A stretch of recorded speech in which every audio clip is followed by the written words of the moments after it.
উদ্যম, সততা আর পরিশ্রমে সফল নার্সারি উদ্যোক্তা জাবের আহমেদ রিপোর্ট করেছেন প্রণবের রাজু।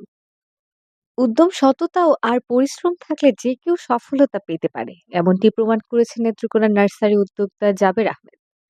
2020-এ পুরো পৃথিবী যখন করোনা মহামারীতে স্থবির হয়ে গিয়েছিল, ঠিক তখন জাবেরের মতো স্বপ্নবাজ তরুণেরা নতুন কিছু করার স্বপ্ন দেখছিল।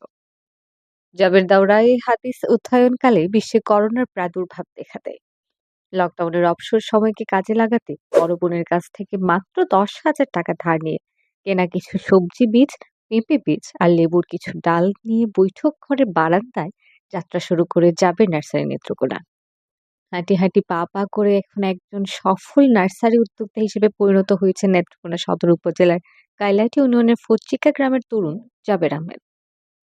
বৈঠক ঘরের বারান্দা থেকে যাত্রা করা জাবের নার্সারির ব্যাপ্তি এখন 50 শতক জায়গা জুড়ে।